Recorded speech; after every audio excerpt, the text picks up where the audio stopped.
a plusieurs dizaines de milliers d'années, le loup et l'homme ont commencé à se rapprocher. Vraisemblablement mus par une communauté d'intérêts, ces deux grands chasseurs vivant en société organisée et partageant les mêmes gibiers ont uni leur destin.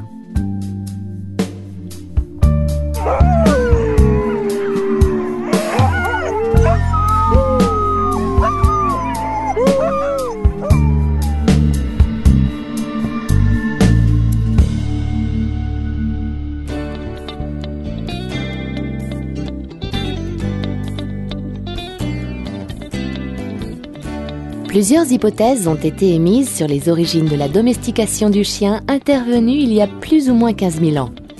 Chasse en commun, loup ayant choisi de se rapprocher des hommes afin de profiter de leurs déchets, ou louveteaux adoptés par des groupes humains, toutes sont vraisemblables.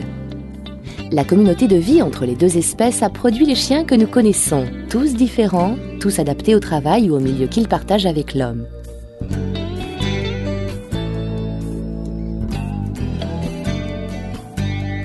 Le chien ne peut être scientifiquement qualifié d'espèce nouvelle, mais il présente des caractéristiques de plus en plus éloignées du loup originel.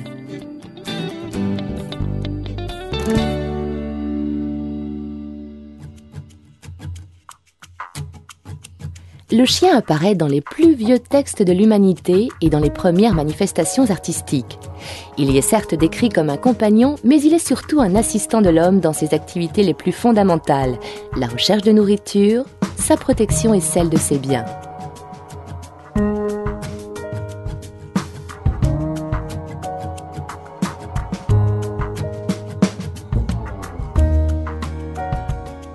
La chasse est sans conteste la première activité commune à l'homme et au chien.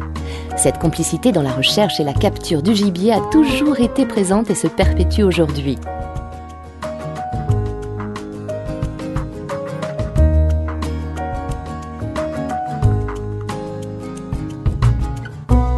Les méthodes de chasse, les terrains, les gibiers ont conduit à une extraordinaire diversification des types physiques de chiens. Ces races, nées d'une utilisation et d'un terroir, se comptent aujourd'hui par centaines.